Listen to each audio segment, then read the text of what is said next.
la membrana del patógeno y van a aumentar la entrada del líquido osmótico y van a provocar la lisis.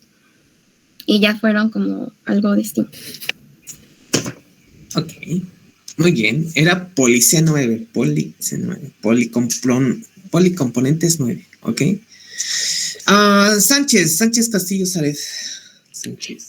Bueno, yo tengo que los componentes del complemento van a tener diversas funciones biológicas, que puede ser tanto como la estimulación de la quimiotaxis, el desencadenamiento de la granulación de mastocitos, que van a ser independientes de la inmunoglobulina E, y que existen 3 vías para la activación del complemento, que va a ser la clásica, la de lectina y la alternativa. A ver, Sánchez Castillo. ¿Por qué llevas el nombre de ese hombre? ¿Por qué te tengo como Unice? No, sí, soy Eunice, pero luego entro con el correo de mi hermana.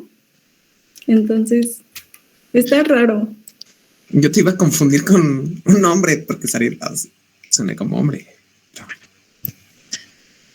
No, sí es nombre de mujer, Zaret. Confuso. Muy bien. Villarreal. Sí, ya que quiero comentarle que pues este sistema de complementos está en todos los fluidos, o sea, en el plasma, en el suero, en la sangre, y que pues las funciones principales, como ya comentaron, son la lisis bacteriana, la fagocitosis, quimiotaxis, ¿qué más? También ayuda a la regeneración tisular, el crecimiento tumoral. ¿Qué más? Vasodilatación y aumento de la permeabilidad. Nada más. ¿Es un guajolote? Sí. Ay, qué bonito. ¿Ya cuántos meses tiene tu guajolote? No sé, pero ya está grande. ¿Sí? ¿Ya se esponja con sus plumas? Ajá, ya nos los vamos a comer. Qué rico. Rayos. Muy bien. ¿En mole o al horno? Que invite al mole. Sí, ¿verdad? ¿Villarreal? Yo Villarreal. Mande. ¿Cuándo vas a guisar al guajolote para que nos invites? No, ya no me va a tocar con eso de que ya vamos a regresar. Te lo traes al guajolote. Sí, ¿verdad? Que nos lleve un sándwich de pavo, de pechuga de guajolote. Seguramente ha de estar grande, ¿verdad? Ha de estar bien alimentado el guajolote. Villarreal.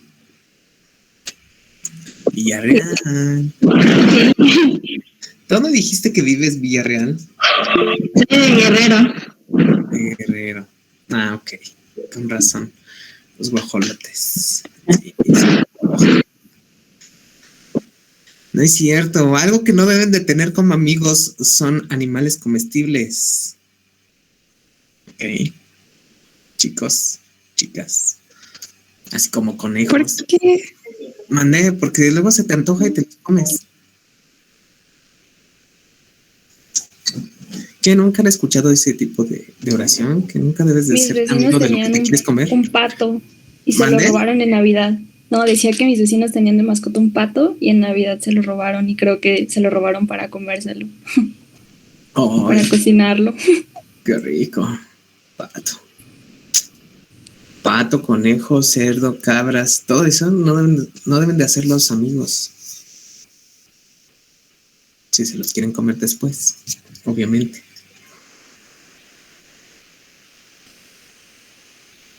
¿Cómo de que no? ¿Y el sushi? Nazaret. Es que así dicen en Nemo. Los sí. Tiburones. Sí, los tiburones. También así son los amigos, ¿eh? Las amigas no son no, ¿verdad? Nazaret, cuéntanos. Ay, doctor, perdón, hablé de lo del pato y se me bajó la mano. Creo que iba después. A ver, Robles. Ay, perdón. Bueno, nada más iba a comentar a modo de resumen que pues el sistema de complemento va a hacer referencia a un conjunto de más de 20 proteínas que circulan pues por toda la sangre y por los fluidos tisulares. Y que, bueno, muchas de estas proteínas están normalmente inactivas, pero en respuesta al reconocimiento de componentes musculares en los microorganismos, estas pueden activarse secuencialmente a través de, como ya habían dicho mis compañeros, una cascada enzimática. Entonces, esta activación de una proteína va a favorecer la fragmentación y la activación pues, de la siguiente proteína de la ruta y así sucesivamente. Entonces, este complemento puede ser activado a través de 3 rutas distintas que nos había mencionado, causando la activación de C3 y, bueno, su fragmentación en un fragmento grande que sería C3b, que había mencionado que creo que la A era pequeña y la B era grande. Esto va a actuar como una opsonina y otro pequeño que, como ya lo había dicho, el C3a, había dicho que se llaman anafilotoxinas, ¿verdad? Que promueven pues, la inflamación. Entonces C3 va a estar activado y puede promover la vía lítica, que era la segunda, creo que nos había mencionado, y esta va a ser capaz de dañar las membranas plasmáticas de las células y también de algunas bacterias. Y, por ejemplo, C5a es producida en este proceso y esta va a traer a macrófagos, neutrófilos y algunos mastocitos. De acuerdo, Robles, de acuerdo. Ya ves, por estar hablando de guajolote, digo, del pato. Del pato. Nazaret. Creo que ya dijeron muchas cosas sobre la opsonización igual. Y nada más iba a mencionar que pues yo tengo que no solo forma parte de la inmunidad adaptativa, sino que es intermedio entre la innata y la adaptativa. Y ya. Ok. ¿Quién sigue? Aquí está, Ciprián. Bueno, yo nomás iba a decir de que tenía 3 vías, que era la clásica y que se iniciaba, creo que cuando se unía el antígeno con el anticuerpo y con la IgG, y la alterna, esa se iniciaba con el C3, cuando se unía el C3 con carbohidratos, lípidos, proteínas de antígenos, y la de lectinas, que participaba en la vía del C, en las familias de las colectinas, que era la lectina unidora de manosa y la ficolina. Ya tú. Lectina de unión manosa. Marisol. Bueno, yo voy a comentar que, bueno, la actividad complementaria en las técnicas con las proteínas de complemento, pues van a reconocer aquellos anticuerpos específicos de ciertos tipos como la inmunoglobulina M o la IgG para que se pueda potenciar la actividad bactericida o bacteriolítica, que ya habían mencionado que era que depende de los factores termoestables del anticuerpo y el termohábil del complemento. Apenas me acabo de acordar de usted, Marisol. Porque fue el sujeto de estudio durante la práctica. Así es. Sí, cierto. Muy bien. No le sacaron sangre, ¿verdad? ¿Usted no le realizaron menopunción? Sí, usted me sacó. ¿No le salió? Pero no me sacó. ¿Mande, Caro? Nada más me picó el brazo. Yo le piqué primero, pero no hubo retorno, no hubo retorno y después usted también intentó, pero a Marisol no le salió sangre y ya fue que lo usamos a usted como sujeto. Sí es cierto, ustedes fueron. No me acuerdo. Me dejaron moretón. No es cierto. ¿Quién fue, Marisol o usted, Caro? Fui yo y no le ponché la vena. Yo digo que ya 10, ¿no? No, todo bien. Excelente equipo. Rosas Velasco. Sí, profe, buenas tardes. Bueno, yo nada más quiero agregar que como dato que recuerdo es que el sistema de complemento también fue descrito por Bordet y nos dijo que tenía una actividad lítica que demostraba que se podía mezclar el suero de un animal con bacterias y entonces él lo definió al suero como una red de proteínas que también eran tanto solubles y también en membrana, donde estrechamente regulaban un papel importante en la defensa del organismo por medio, funcionaban en la inflamación. por una acción microbicida que también se establece pues en este sistema de complemento y se iba inactivando en aumento de temperatura y pues aquí también se constituían los anticuerpos que eran como la inmunoglobulina M y la G, y bueno, estas no perdían como su actividad biológica y esto fue lo que pues definió él, o bueno, lo que describió al sistema de complemento y su función. De acuerdo, Rosas. Y finalmente, Durantes. Bueno, pues yo les quiero mencionar, creo que esto no lo he mencionado, y sí, pues no creo, es la de la reacción enzimática de la cascada secuencial, que vamos a tener la formación de la anafilotoxinas a la C3A y a la C5A. El complemento no exhibe memoria y contribuye a la respuesta de la fase aguda, ¿no? También que tenemos una respuesta sistemática en infecciones y que va a limitar el daño de la respuesta mediada por las inmunidades innatas y que contribuye a la homeostasis. En la fase aguda también me acuerdo que dijimos que va a estar mediada o va a ser parte inicial de la respuesta del sistema inmunológico al patógeno y que me acuerdo que dijimos que inclusive en cucarachas se daba, ¿no? Que nos estaba diciendo. Y ¿qué más? Pues que había algunas cosas sintetizadas por hepatocitos, que era la C3, la C9, C6, C1 y la NHP. Y ya. Eso es lo que yo quería comentar. Ok. Muy bien. Ya, no. ¿Yo puedo participar por último? A ver, Camila. Camila, tu primera participación. No, profe, llevo más. Bueno, 2, nada más. 2 y así nada más. Hola y adiós. No es cierto. En serio, aquí está. Bueno, pues. A ver, cuéntanos, Camila. Yo tengo que los componentes del sistema de complementos se van a encontrar en la sangre y en los líquidos extravasculares, aún en ausencia de procesos infecciosos o inflamatorios, y por lo tanto van a integrar un mecanismo constitutivo de defensa tisular. Y también que la mayoría de sus componentes se encuentran normalmente en forma inactiva y suelen ser activados por proteólisis, que pues es la degradación de las proteínas, y la actividad mediada por componentes que proceden en la cascada de la activación. Y como ya lo mencionaron, pues van a existir 3 vías, la clásica, la alterna y la vía de las lectinas, que la vía de las lectinas va a estar activada fundamentalmente por los receptores de reconocimiento de los patrones solubles MBL y ficolinas HIL. La vía clásica va a ser activada por los anticuerpos IgM, IgG, y la vía alterna va a estar activada de forma directa por ciertos microorganismos. Esto quiere decir que pues no va a requerir como la presencia de opsoninas como los anticuerpos o como la MBL. Por lo tanto, pues le va a permitir al complemento operar en etapas tempranas del proceso de la infección. Y ya. Gracias. De acuerdo, Camila. Bien. Entonces, tenemos todo lo que nos han dicho del complemento, pues ya casi me dijeron todo acerca de él. Ok, pues recuerden, hay 3 vías. La vía clásica, la vía de lectinas y la vía alternativa.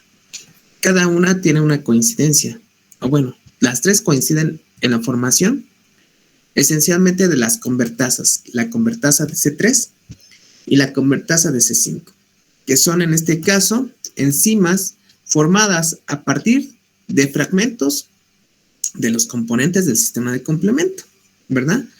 ¿Con qué finalidad? Con la finalidad de seguir generando en este caso la degradación de componentes, entre ellos el C3, el C5, y así llevar a lo que es la formación del complejo de ataque a membrana y causar la lisis bacteriana o lisis de patógenos o microbios.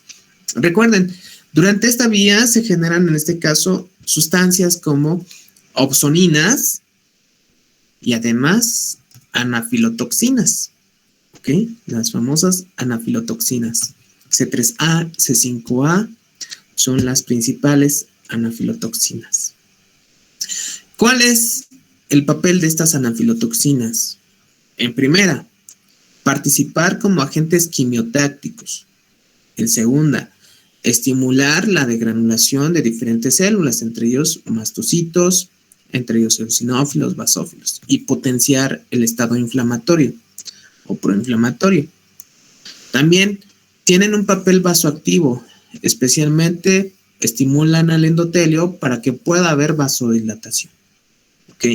Entonces, tienen otros roles también las anafilotoxinas, pero esos son los principales reconocidos y ya los hemos revisado anteriormente. ¿Ah?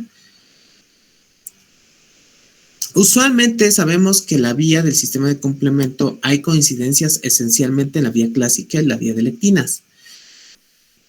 Algo en lo que difieren estas es, en primera, el estímulo que induce la activación de estas vías, pero de ahí en adelante puede ser muy parecido, ¿ok?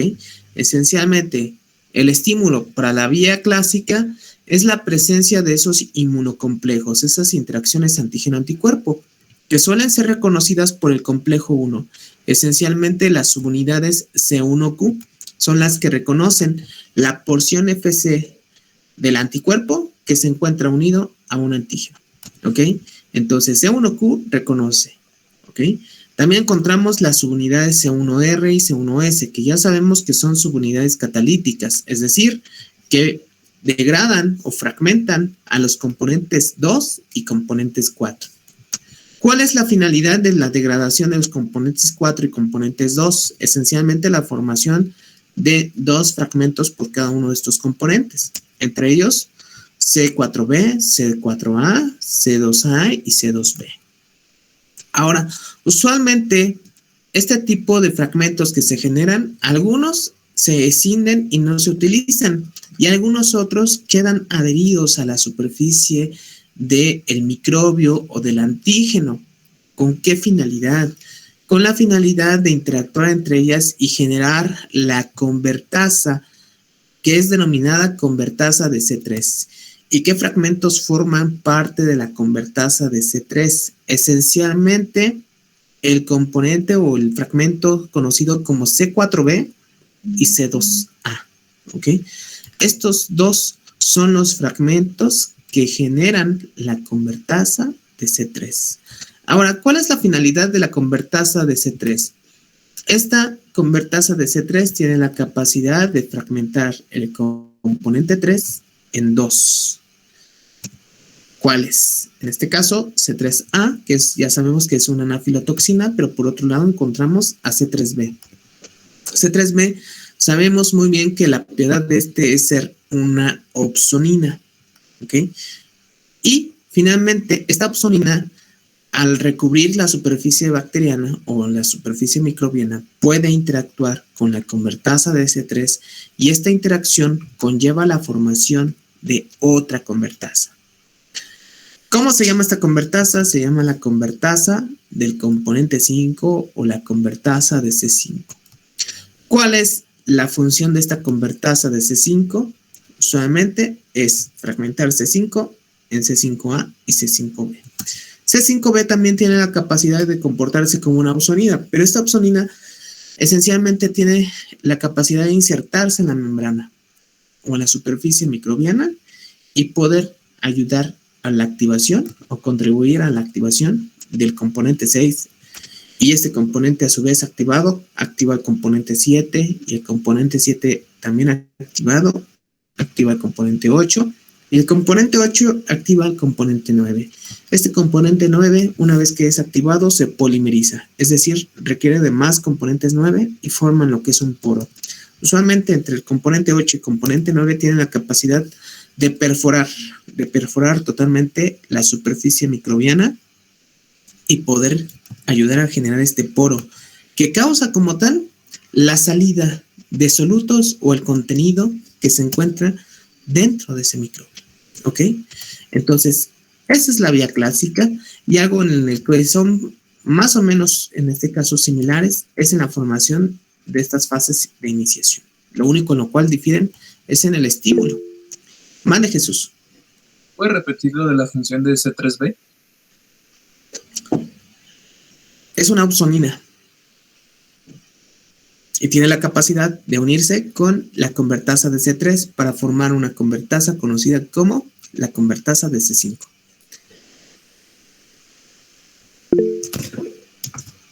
Anda, Andrés. Entonces, una vez que la C5B activa la 6, a la C6, sucede lo mismo, o sea, se fragmenta la C6 en C6A y C6B, ¿o cómo? No, esas ya no se fragmentan. ¿No se Si no, ahí fragmentan? tendríamos los residuos de C6A, C6B, pero no se fragmentan. Ah, ok, entonces la de la 6, la 7 y la 8 sirven para hacer el poro. Todas sirven para hacer el poro. Si no hay una, no habría poro. Mande, Méndez.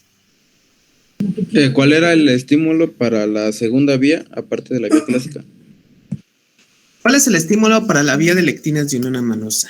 El estímulo es esencialmente superficies que contengan alta cantidad de manosa u otros azúcares que ya hemos revisado cuáles son, entre ellos la N-acetilglucosamina, la N-acetilmanosamina, la fucosa, la manosa y la glucosa también. Entonces, superficies que contengan un gran contenido en estos carbohidratos.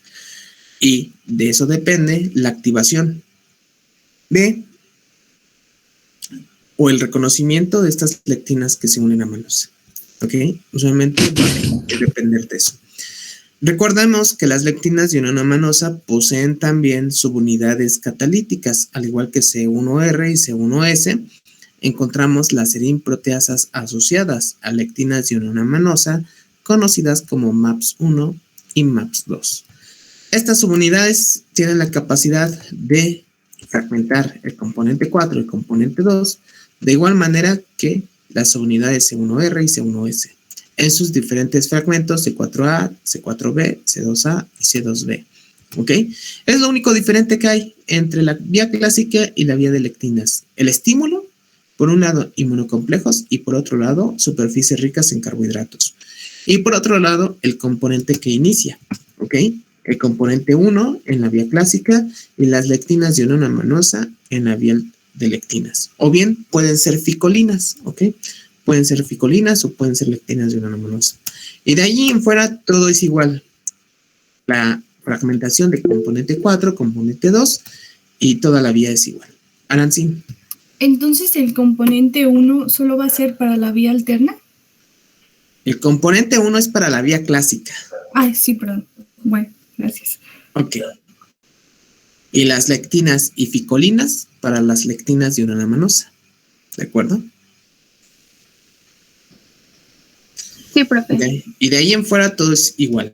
Todo es igual. Cómo se desarrolla la fragmentación de C4, C2 y la formación de las diferentes convertasas.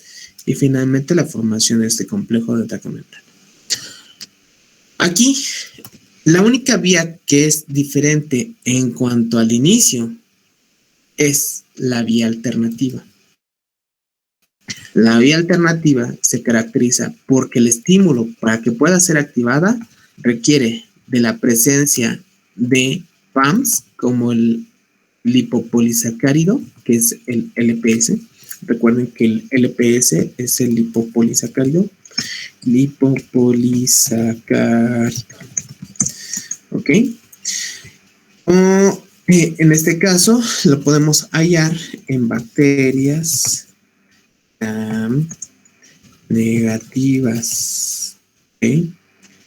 Es decir, enterobacterias, por ejemplo, Escherichia coli, Salmonella, Shigella, por ejemplo, Neisseria, ahí también podemos encontrarla. Entonces, este tipo de bacterias poseen lipopolisacáridos. ¿Ok? Entonces, esta vía alternativa reconoce a estos PAMs hallados en estas bacterias, también reconoce DAMs hallados en células apoptóticas, células necróticas, y el componente iniciador o la fase de inicio está mediada por la hidrólisis o la fragmentación del componente 3 en C3A y C3B. Este C3B se encuentra hidrolizado, o bueno, se encuentra en este caso en su forma hidrolizada. ¿Ok? Ahora, C3b tiene la capacidad de poder interactuar con otro tipo de componentes, ¿ok? Que son, en este caso, derivados de cierto tipo de factor, ¿ok? Encontramos aquí la participación de factores como el B y también el factor D. Este tipo de factores son clásicos de esta vía alternativa, pero también la vía alternativa pues depende de cierto tipo de participación de las serinproteasas asociadas a lectinas dienonomanosa para que puedan activarse estos factores, esencialmente el factor D, ¿ok? Entonces hay una interrelación entre la alternativa y la vía de lectinas, ¿ok?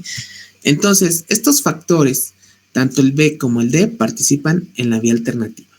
¿Cuál es la función de estos factores?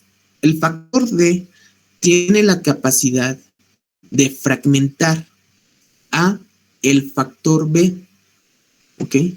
Este factor B es fragmentado en dos, que es BA y BB, ¿ok? BB tiene la capacidad de interactuar con el C3b que se encuentra aquí en su forma, pues en este caso, y pues soluble prácticamente, que lo encontramos en su forma soluble interactuando con esta porción. Entonces, en su forma soluble genera lo que es una convertasa de C3 de fase fluida o fluida, ¿ok? Aquí, esta convertasa de C3 es totalmente diferente a la convertasa de C3 que nosotros conocemos en la vía clásica y de lectinas. Pero esta convertasa tiene la misma función, ¿ok? ¿Cuál es la función? De poder llevar a cabo la fragmentación de C3 en C3b y en C3a, ¿ok? Y una vez que se generan estos C3b, ya sin, en este caso, esta molécula de agua, tiene la capacidad, este C3b, de poder comportarse como una opsonida, es decir, se va a unir a la superficie microbiana, ¿ok? Una vez unida a la superficie microbiana, este C3b tiene la capacidad también de poderse unir a este componente BB y generar una convertasa conocida como una convertasa de C3 de fase sólida de vía alterna. ¿Ok? Ahora, esta convertasa de C3 de fase sólida de vía alterna tiene la capacidad de poder fragmentar a C3 en C3A y C3B. Este C3B que se genera tiene también la capacidad de poderse, en este caso, unir a este tipo de fragmentos, C3b y BB, generando así una convertasa de C5, ¿ok? Esta convertasa de C5, conocida como los componentes C3b, BB, C3b, es conocida como una convertasa que tiene la capacidad también de poder fragmentar a C5 en C5a y C5b, ¿ok? Y de ahí, pues ya sabemos que todo es lo mismo, ¿ok? Y también desde aquí, pues coinciden este tipo de convertasas en la fragmentación del componente 3. Y ya finalmente, pues se lleva a cabo la formación del complejo de ataque a membrana. ¿De acuerdo, chicos?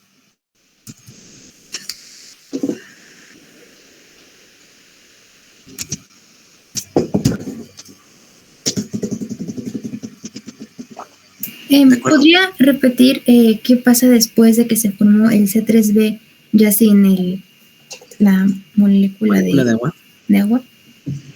Ok, después de que se forma esta molécula de C3b, logra interactuar con otros factores BB que están siendo generadas y generar en este caso esa convertasa de C3, que ya sabemos la función de una convertasa de C3 en este caso es degradar a C3 en C3b y C3a. Y de ahí en fuera, también el C3b tiene la habilidad de poderse unir a esta convertasa de C3b de vía alterna para generar una convertasa de C5. Manda, Jesús. Dijo que las MAPs eran las que activaban al factor D para a su vez fragmentar al factor B, ¿verdad?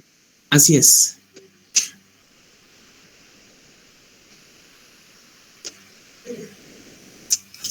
requieren de la participación de otras serinproteasas. ¿Ok? Requieren de la participación de estas serinproteasas.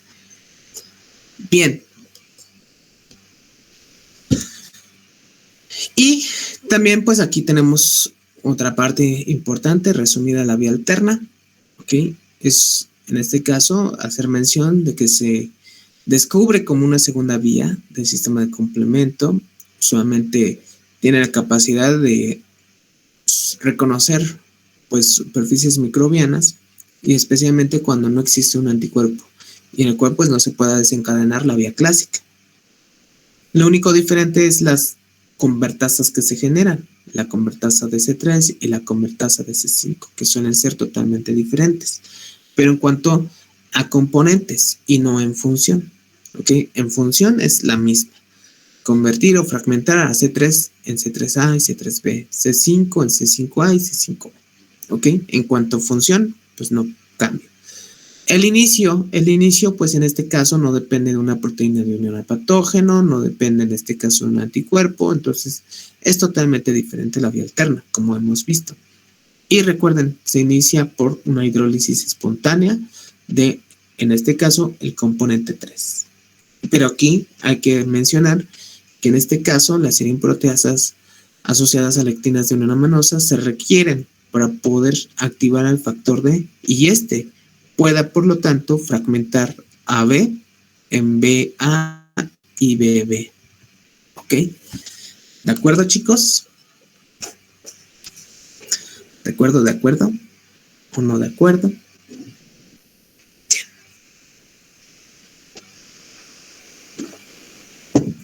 Entonces, ambas vías estarán participando o a veces pueden estar participando las tres vías al mismo tiempo. ¿De acuerdo? Sí. Sí, profe. Bien, el complejo de ataque. El complejo de ataque a membrana o también llamado MAC. Recuerden que es en este caso constituido por los componentes C5b, C6, C7, C8 y C9. ¿Ok? Pero hay que mencionar que el C5b es el que inicia la activación de los demás componentes, C6, C7, C8 y C9. Este tipo de componentes C6, 7, 8 y 9 no generan fragmentos, simplemente hay una activación. ¿Ok? Y algo importante de este tipo de componentes es que suelen ser lipofílicos, es decir, tienen una atracción hacia los lípidos o hacia la superficie de los patógenos o microbios. Entonces, también hay que destacar que en este caso el componente 8 está, cuando se activa, se puede insertar en la membrana, ¿ok? Y pues confiere la capacidad de insertar o anclar el complejo C5b, C6, 7 o 8 y poder ayudar como un soporte para el anclaje de los componentes 9. Y como vemos aquí, los componentes 9 son los que se polimerizan para formar ese poro de ataque a membrana. ¿Ok? Y usualmente, como vemos aquí en la imagen, este tipo de poros, pues hay que mencionar que logran atravesar lo que es parte de la membrana. ¿Ok? Ahí vemos en rojo lo que es la parte o la porción que está interactuando con la membrana, los fosfolípidos de membrana del patógeno. Y también tenemos otra porción, aquí la voy a poner en amarillito, que pues está interactuando con el citosol. ¿Ok? Entonces, como vemos, los componentes 9 y los componentes 8 son los que logran perforar totalmente la membrana, generando así, en este caso, la adición de estos componentes 9, formando un polímero, como podemos observar. Y finalmente, pues, lleva a cabo la salida de todo lo que es los componentes encontrados dentro de los microbios. Entonces, el tipo de muerte es a través de una lisis osmótica. ¿De acuerdo? Y bueno, aquí en estas imágenes podemos ver bacterias intactas y bacterias que ya han sufrido la activación del sistema de complemento. Vemos estas pequeñas burbujitas que pues caracterizan la salida de los componentes celulares microbianos. ¿Ok? Y finalmente, pues la célula pues muere y puede ser fagocitada fácilmente, ¿ok? Por los fagocitos, macrófagos, eosinófilos, neutrófilos, monocitos, células dendríticas, linfocitos B. Y así poder generar una respuesta, en este caso, adaptativa, por ejemplo. ¿Ok? Chicos. Ok. ¿Dudas, preguntas hasta aquí? Chicos.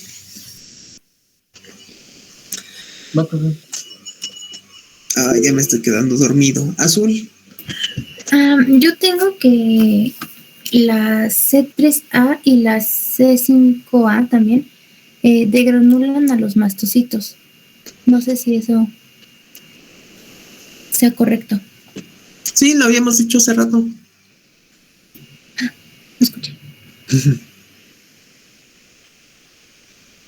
Sí, tienen la capacidad de inducir la degranulación de mastocitos, basófilos, eosinófilos,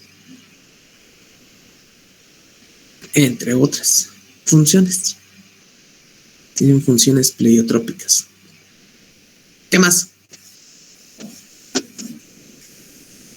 ¿Nada? ¿No hay dudas, preguntas? ¿No? Bien. El sistema de complemento se regula, ¿ok? A través de diversas proteínas que encontramos aquí. Este tipo de proteínas se denominan reguladores de la activación del sistema de complemento. Simplemente reguladores de la activación del complemento. ¿Ok? Este tipo de proteínas pueden, en este caso, interferir con la polimerización de subunidades o bien con la actividad enzimática de las convertasas o inhibir, en este caso, al competir por los sustratos o al inducir hidrólisis, inactivación de componentes del complemento. Entonces, hay diferentes formas de regular el sistema de complemento. Y vamos a encontrar que varias proteínas pueden, en este caso, ayudar a regular en las 3 vías, por ejemplo. Puede estar participando en las 3 vías. ¿Ok? Entonces, vamos. Especialmente encontramos que la mayoría de los componentes proteicos que regulan el sistema de complemento estarán participando más en unas vías que en otras, pero a final de cuentas se regulan todas. Esencialmente encontramos aquí al componente 1 inhibidor. El componente 1 inhibidor ha sido uno de los mejores estudiados y más reconocidos. ¿Ok? Pero no quiere decir que sea el único. Existen otros reguladores del sistema de complemento. ¿Ok? Esencialmente se caracteriza este componente 1 inhibidor por la capacidad de inhibir en la vía tanto clásica como de lectinas dionolaminosa. ¿Ok? Esencialmente, ¿qué es lo que inhibe? Inactiva especialmente la capacidad enzimática que poseen, en este caso, C1R, C1S y las serine-proteasas asociadas a lectinas dionolaminosa. ¿De acuerdo? Chicos, eso es lo que hace. Jesús. O sea, básicamente lo que hace es regular la fragmentación de C4 y C2. Básicamente, pero esto a través de la inhibición de los componentes iniciadores. ¿Vale? También tiene la capacidad, el componente 1, de poder regular, en este caso, los sistemas fibrinolíticos. Ahí también tenemos los factores de coagulación 12 y 9. ¿Entiendes? Dijo que inhibía la vía clásica y a cuál otra vía. De lectinas. Gracias.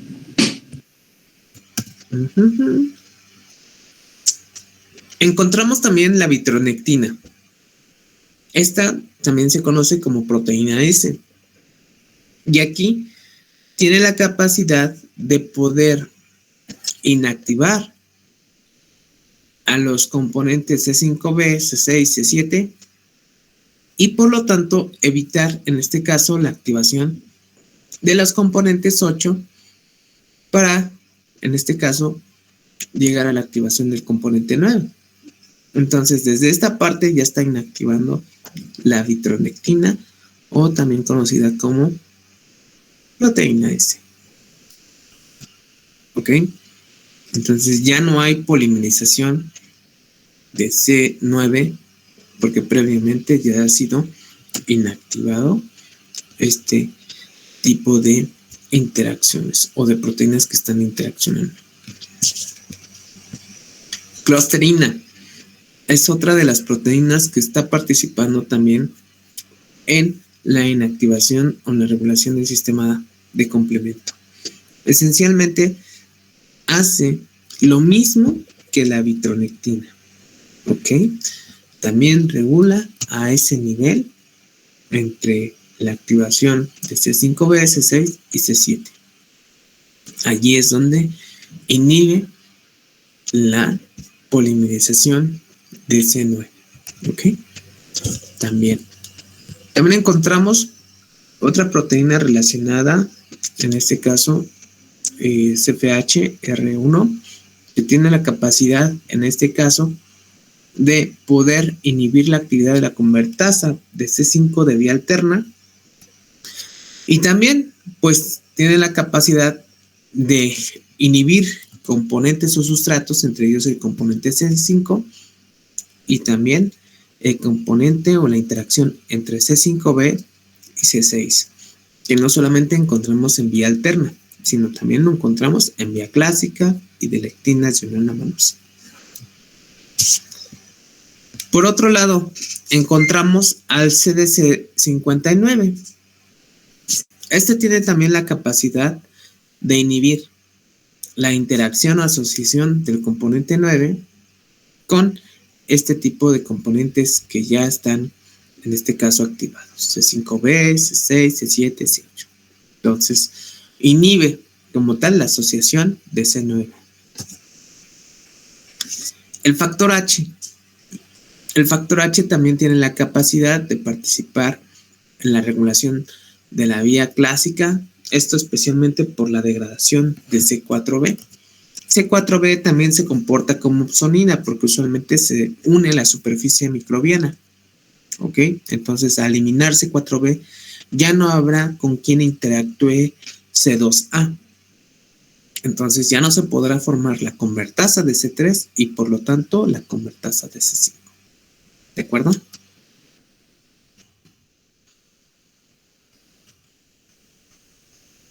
Chicos.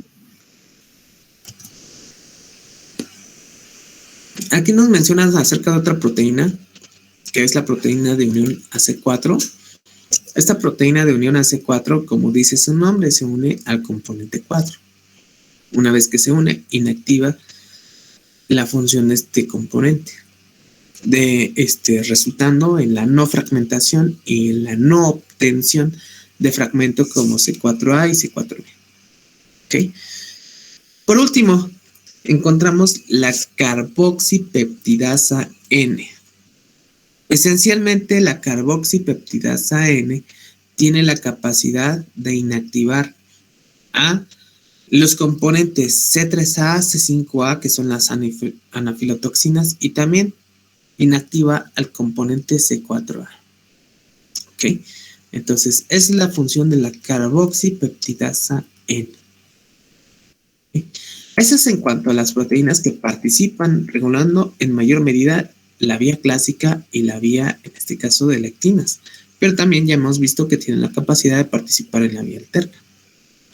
Ahora, en el caso de la regulación de la vía alternativa, usualmente también encontramos cierto tipo de proteínas que pueden participar en esta vía, pero también en la vía clásica y de unión amanosa.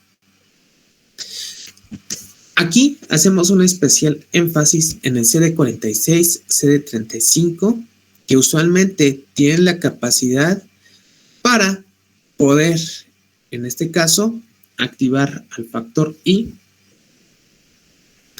y que éste pueda generar las formas inactivas de C3b y de C4b. ¿Ok? Entonces, se generan formas inactivas y de esta forma, pues ya se empieza a regular la vía. Especialmente participa en vía clásica, vía alterna y vía de lectinas dioneoramanosa. ¿Ok? También se generan otros fragmentos, entre ellos C3C y C3DG, ¿ok? A partir de esta función del factor B. El factor H, nuevamente, este factor H pues tiene la capacidad de unirse a esta opsonina C3B y pues en este caso actuar de forma sinérgica con el factor I para poder inactivarla. El factor H también en combinación con el receptor de complemento 1 y el factor acelerador de decaimiento tienen la capacidad de inhibir la formación de la convertasa de C3, ¿ok? De esta vía alterna, ¿ok? Y esencialmente pues desplazar a BB de la interacción con C3B. Entonces, esa es la función del factor H, del receptor de complemento 1 y el factor acelerador de decaimiento, el DAF. ¿Ok? Y de esta forma, pues se regula la actividad de la convertasa de C3 de vía alterna. Encontramos por otro lado el CD35, el cual acelera como tal la disociación de C3B, BB también, al igual que el factor H, receptor de complemento 1 y DAF. También hay que mencionar que disminuye como tal la estabilidad de la convertasa de C3, tanto de vía clásica como de vía de lectinas dioneoramanosa. Entonces, tiene varias funciones CD35. La proteína dioneona C4, ya hemos visto que participa en la vía alterna, ya hemos, y esencialmente en la vía clásica, ¿ok? En la vía de lectinas dioneoramanosa también. Entonces, en vía alterna casi no. Entonces, C4BP, pues especialmente inhibe la actividad de la convertasa de C3, ¿ok? Por su unión al componente 4. Y finalmente encontramos el receptor de complemento 1. Este participa en la remoción de complejos, esencialmente de C4B, C3B, que se encuentren sobre la superficie de patógenos. Ese tipo de interacciones entre este tipo de opsoninas y superficies microbianas tiene la capacidad de reconocerlos. Esencialmente el receptor de complemento 1 lo encontramos o lo hallamos en células fagocíticas, ya sean macrófagos, neutrófilos, eosinófilos o bien células dendríticas. ¿De acuerdo? ¿Están ahí? ¿Ya se fueron? No. Manda Villarreal. ¿Podría repetir lo de la información del CR1, por favor? El receptor de complemento 1 es aquel que va a reconocer aquellas superficies microbianas donde se encuentren adheridos C3B y C4B. Recuerden que C3B es una opsonina, pero también el C4B se comporta como opsonina. ¿Ok? Y de esta forma, este receptor de complemento 1 reconoce superficies microbianas opsonizadas. Esencialmente este receptor lo hallamos en células fagocíticas, como neutrófilos, como macrófagos, monocitos, células dendríticas, linfocitos B, por ejemplo. Esto para poder llevar a cabo la fagocitosis y degradación o destrucción de los microorganismos, o asegurarse de tal, en este caso, evento de destrucción. ¿De acuerdo?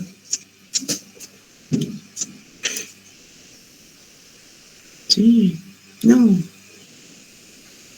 ¿Todo bien, es que? Sí. Sí. Oh, ya hace sueño. Y bien. ¿Qué más les iba a contar?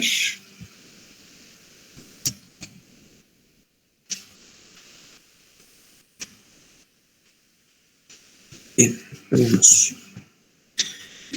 Ahí de forma general encontramos lo que es el control de las vías, los niveles a los cuales actúan los diferentes, en este caso, reguladores.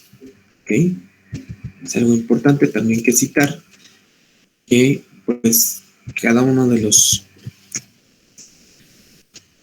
reguladores pues estará participando a diferentes vías, bueno, a diferentes niveles, ¿verdad? Iniciación, por ejemplo, aquí las tenemos, la parte de amplificación, cuando se genera la degradación del componente 3, por ejemplo, y finalmente la fase de destrucción, donde ocurre la formación del complejo de ataque modular. Ahí encontramos diferentes factores que estarán participando. Entre ellos, pues, se hace un resumen, ¿verdad? Pero obviamente sabemos que hay más. Ahí nos falta la vitronectina, ahí está la proteína S, por ejemplo. Entonces, ahí hay varias proteínas que van a participar en lo que es, en este caso, la fase de regulación. Ahí encontramos el factor I, el factor H. Entonces, vemos los niveles a los cuales pueden estar participando también, de forma muy, muy general. ¿Ok? Pero bueno, ya sabemos dónde actúan. Y recuerden, en este caso, el sistema de complemento puede actuar solamente uno, o bien pueden actuar todos y generar, pues, en este caso, pues, una función sumamente mejor. ¿Okay? Algo que nos decía Aristóteles, todo es mejor cuando se unen, pues, fuerzas. ¿Ok? Entonces, en este caso, el sistema de complemento nos demuestra a través de las 3 vías que esto puede ser posible. ¿De acuerdo? Muy bien.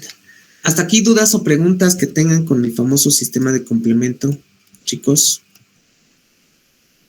¿Seguros? Sí. ¿Sí? ¿Sí hay dudas? ¿Podría repetir cuál es la función del CD46 junto con el CD35, por favor? Ok. Este tipo de proteínas como tal tienen la capacidad de interactuar con otro factor, que es el mejor conocido como factor I.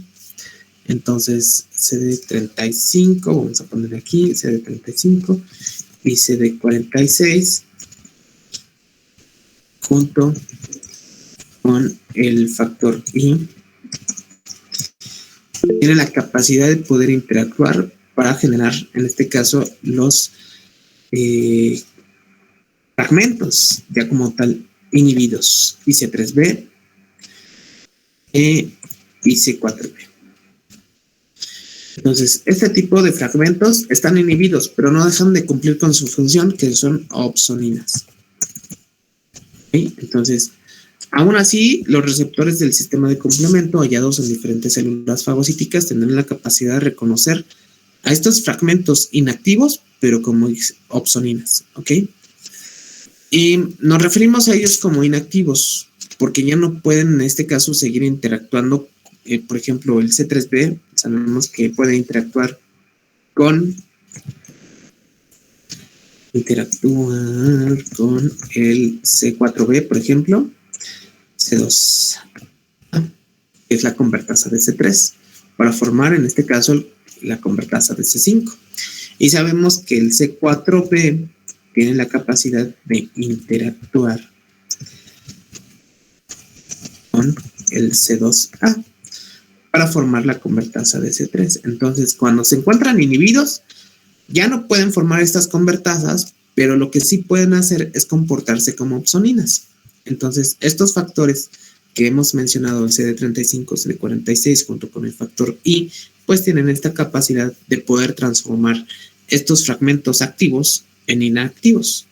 Entonces, quizá ya no obtengamos convertasas, pero lo que sí obtendremos serán todavía esa función de opsoninas.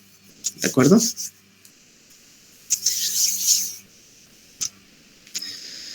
gracias. No sé quién preguntó, pero espero que haya quedado claro. ¿Dudas, preguntas, chicos? ¿No? ¿Todo bien? ¿Todo ok?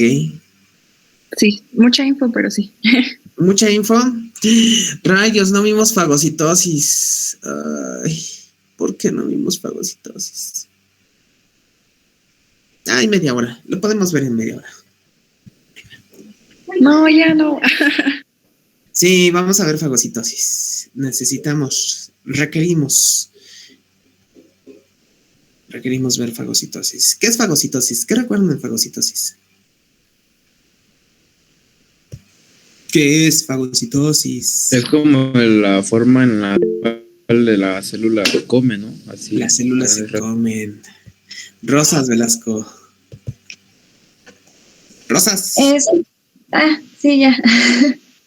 Es el proceso mediante el cual, los monocitos se transforman en macrófagos y los macrófagos van a fagocitar o eliminar esas células o patógenos extraños en el organismo. Recuerdo que los macrófagos podían incluso hasta fagocitar 100 bacterias aproximadamente, y también en ayudaban los neutrófilos también en la fagocitosis, y recuerdo que incluso podría solamente, creo que hasta 30 bacterias.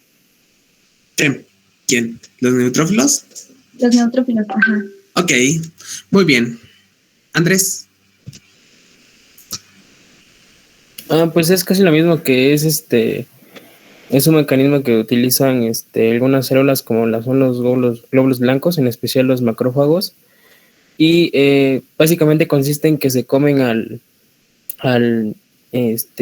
patógeno, y en su membrana suceden varias en su citoplasma, creo, suceden varias reacciones y lo elimina y ya. Y lo elimina. Luis Flores. Gracias, Andrés. Sí. Bueno, lo que yo tengo es que, por ejemplo, es una capacidad o una función especializada, muy pocos tipos de célula pueden realizarla, o denominarse como fagocitos profesionales. Entre ellos pueden ser los monocitos, los macrófagos, como ya dijeron, células dendríticas y neutrófilos. También se podría considerar una acción esencial en respuestas tanto inmunitarias innatas como adaptativas para eliminar los patógenos. Ok. A ver, cuéntanos, Evelyn. Pues nada más como agregando a lo que ya dijeron mis compañeros, había leído también que va a incluir como etapas secuenciales, que van a ser como que comprenden quimiotaxis, adhesión, endocitosis y pues también cambios físicos y bioquímicos intracelulares, que pues van a ayudar a que estos fagocitos pues puedan endocitar y fagocitar a los patógenos. Okay. Cuéntanos, María Guadalupe. Bueno, pues ya como que haciendo un resumen de todo lo que han dicho, podemos decir que es el proceso en el cual las células especializadas van a buscar la localización de un patógeno y ahí van a inducir a su citoplasma partículas, gérmenes, patógenos en general, para matarlos, ¿no? Esta va a ser ejercida pues en su mayoría por neutrófilos y macrófagos. ¿Y qué más podemos decir? Pues esto va a pasar cuando un agente sobrepasa las barreras naturales constituidas por mucosa, piel, etc. Por mucosa, piel, etc. Sí. Ok. Permíteme.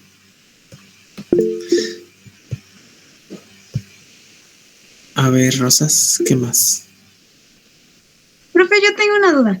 O sea, a lo mejor no los va a decir ahorita en la presentación, pero la fagocitosis, yo recuerdo que principalmente, como le mencioné, eran macrófagos y neutrófilos, pero esta se activa ¿cómo decirlo? Es como la principal que se activa ante algún patógeno extraño o también la pueden usar como ya en procesos más especializados. ¿Cómo? Es que no sé cómo. Ajá, o sea, la fagocitosis se activa simplemente cuando hay algún patógeno, ¿no?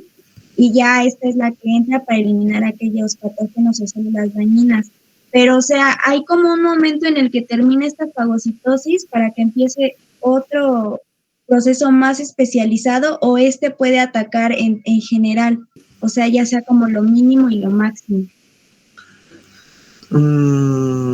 La fagocitosis como proceso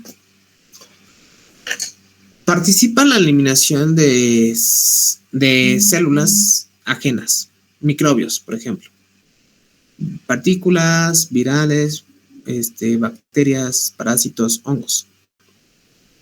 Pero no exclusivamente va a eliminar este tipo de células, tiene la capacidad de poder eliminar aquellas otras células dañadas, por ejemplo. Cuando nosotros nos golpeamos, células mueren, ¿ok? Células que mueren por trauma, ya sea por, en este caso, golpes, aspectos físicos, pueden ser por aspectos químicos o bien por la presencia de toxinas, ¿ok? Entonces, los macrófagos tienen la función de poder, en este caso, fagocitar aquellas células que han resultado de un daño, ¿ok?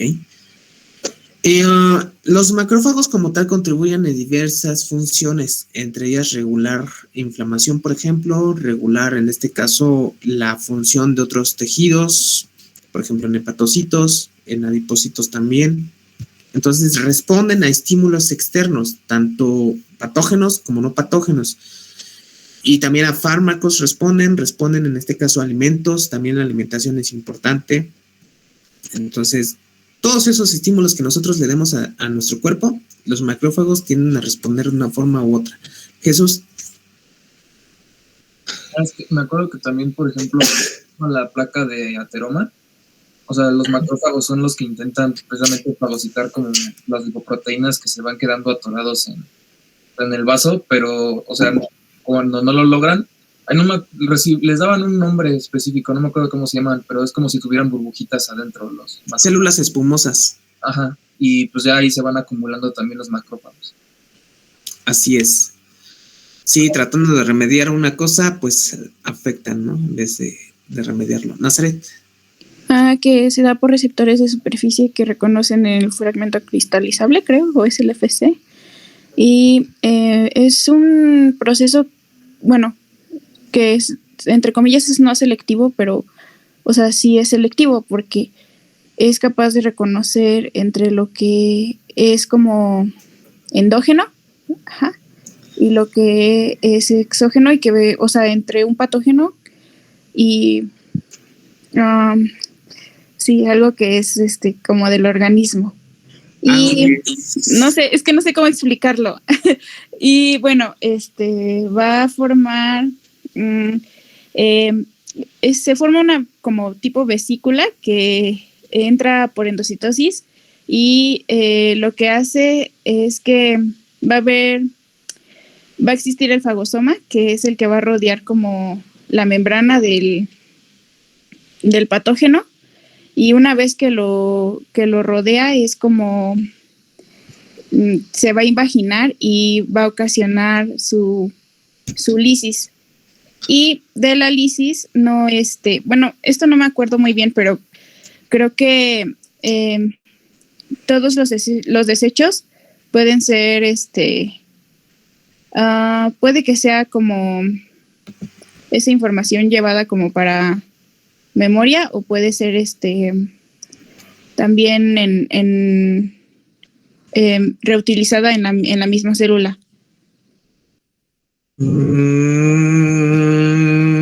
A ver, vuelve a repetir. O sea, los desechos de la fagocitosis, se puede decir que, por ejemplo, si es un patógeno, eso puede ser, esa información puede ser guardada para la memoria, o puede ser también que una vez que se ocasiona la lisis, pues se reciclen los componentes.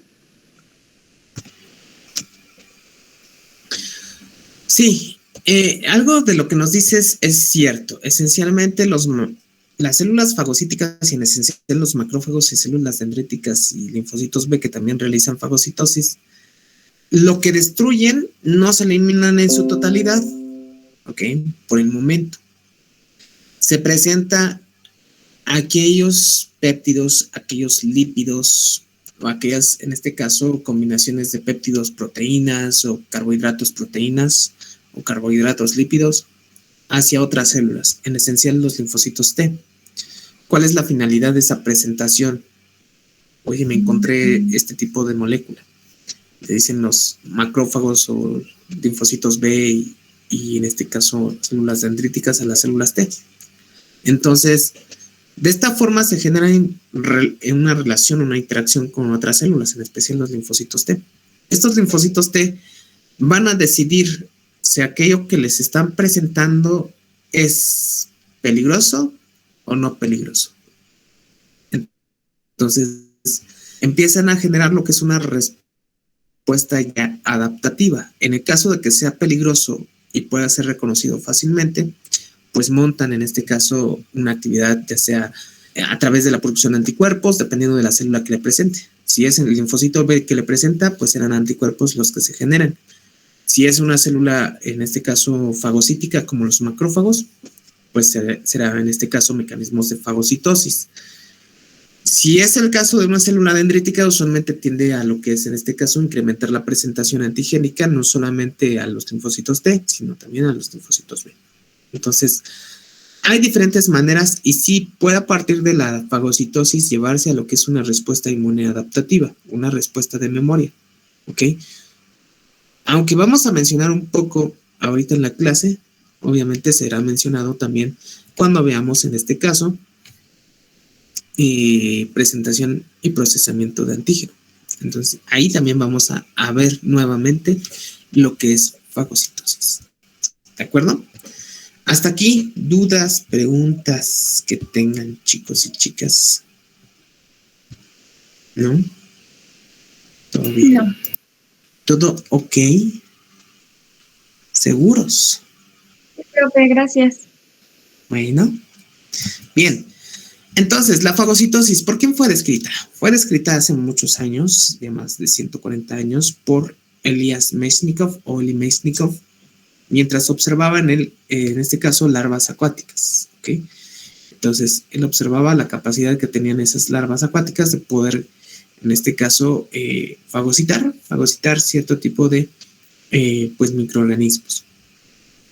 Usualmente la fagocitosis en este tipo de organismos unicelulares, como las larvas acuáticas, era con la finalidad, o es con la finalidad de que puedan consumir nutrientes. Y en el caso de nosotros, como organismos multicelulares o pluricelulares, pues encontramos una función, en este caso, en el sistema inmunológico, una función de protección, ¿ok? Recuerden que fagocitosis como tal es una célula que come, ¿ok? Entonces, eso es lo que significa como tal fagocitosis. ¿Cuáles son las funciones de la fagocitosis? Como tal, las funciones de la fagocitosis es, en este caso, eliminar aquellas partículas mayores a 0.5 micrómetros. Entonces, reconoce y destruye. ¿De acuerdo? Usualmente, las partículas mayores de ese tamaño pueden ser algunas proteínas, y de hecho, pues casi ninguna de las proteínas que se conocen llegan a alcanzar ese tipo de tamaño. Y pueden ser en este caso, en su mayoría, parásitos, hongos y bacterias. ¿Ok? Entonces, esos son los que tienen un tamaño alrededor de 0.5 micras. ¿Ok? Por otro lado, las partículas virales suelen en este caso ser, endocitadas por otros mecanismos. ¿Ok? Ya sea endocitosis, fusión de membranas y así sucesivamente. O bien reconociéndolos, en este caso, los anticuerpos presentes en los linfocitos B. ¿Ok? Estos receptores del linfocito B, que son prácticamente anticuerpos, reconocen esas partículas virales. ¿Ok? Vamos a mencionar ahorita un poco. También en este caso, como han mencionado ustedes, la capacidad que tienen para realizar estas células fagocitosis depende de la formación de vesículas, especialmente aquellas denominadas fagosomas. ¿Okay? Los fagosomas son prolongaciones de membrana celular de estas células que van a contener al patógeno o a la partícula a destruir. ¿Okay? También la fagocitosis como tal tiene la capacidad de eliminar agentes patógenos, partículas y cuerpos extraños. ¿Okay? Y cuerpos apoptóticos también. ¿No? Este proceso contribuye a la homeostasis. Y finalmente, algo que nos mencionaba por último su colega, era la presentación antigénica. Esto con la finalidad de generar una respuesta adaptativa y, si se puede, de memoria. ¿De acuerdo?